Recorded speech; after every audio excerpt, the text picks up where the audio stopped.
And what this technology that we've developed does is what's called file scraping. Okay? So all it's doing is simply file scraping the entire internet and searching for the best possible feed.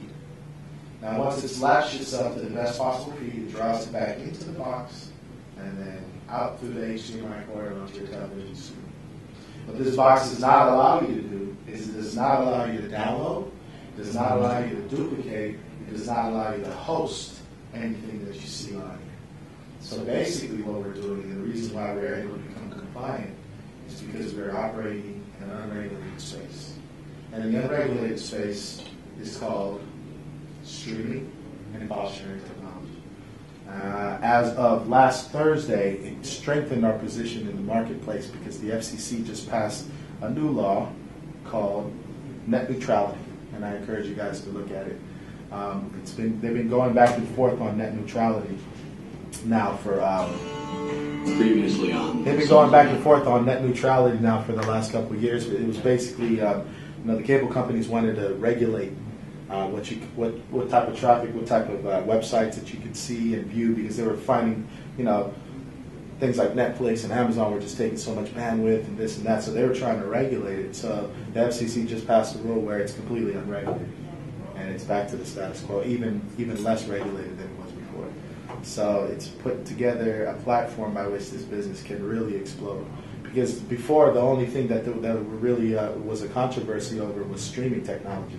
After Napster, we realized they couldn't shut down file sharing, because then it opens a Pandora box. Like, you'd have to shut down emails and this and that. So the reason Napster fell apart was because they determined it was a platform by which you can download and duplicate.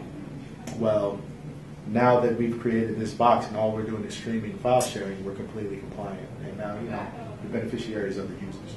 So let me just explain a little bit, because I know you guys probably have some questions to say, what's going on here? You guys get these new movies, see these Asian guys walking around, bootleg movies, and what's going on here? So let me just give you guys a little background on kind of how the thing works. Once again, we're operating in an unregulated space, streaming and file sharing technologies. That's how we're compliant, okay? But the movies, this still doesn't give an explanation as to how do we get access to these movies? They're early, right? So it kind of goes back to Hollywood and the Hollywood story. And we all agree that Hollywood's a pretty profitable industry. They know how to make money. That's because they rarely take any losses, okay? Because let's say American Sniper, for instance, it costed $50 million to create. Well, before it's ever shown here in the United States of America, the first thing that they do is they go all around the world selling the licensing agreements to each and every country. So they may go to Australia and sell it for $10 million, or they'll go to England and sell it for $10 million. Maybe they'll go to the Philippines and sell it for a couple million, right?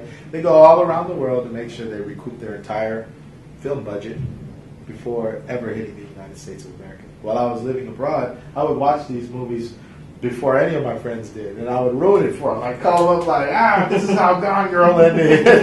I'd mess it up for them because I just thought it was funny that we get them like so much earlier. So now what you're seeing is, so this is what will happen. Just to go back to it, it'll give you all these different links. See, each and every one of these links is an option by which you can click and watch the movie. So the way it works with the software is it organizes it by the best link. So it'll go up to the top, find the best one, and bring it in. I won't display it right now only because I want to get through the whole presentation. But you see how it has the first one, Ubox, it'll allow you to watch that one first. Okay. Or the second one. If that one doesn't work, the second one works. Okay. But there's an autoplay option where you can click here, and it'll just find the best available one, and it'll queue it for you. Okay. So that's how it pretty much works in terms of how it gets it. But getting back to the Hollywood story, the reason why they're able to get these movies earlier, because what's happening is you have countries such as China where they have a different type of copyrights than they do in the States, to where when a movie comes out in theaters in China, it comes out on DVD the same exact day. So when that happens, it's kind of like, okay, what's to stop a person who owns the DVD in China from putting it on a computer and uploading it into the cloud to be accessed for the rest of the world? I try to tell people it's the World Wide Web, not just the American Wide Web.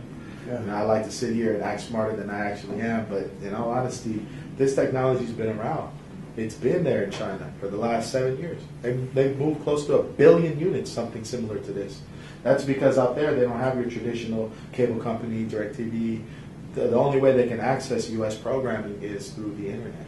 So this came out of necessity for that region. Where in here it's like, okay, it didn't have to really come because people had options. If it doesn't work and you can't find it on the computer, they'll just click right on cable and find it.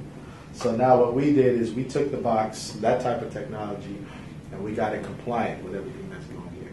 Because the original box from China, their technology wasn't allowed here. They allowed you to do some crazy things to it. Like you could burn it as you're streaming, like all kinds of duplication, like whatever. So we just had to stop the ability to duplicate and download and really patent that.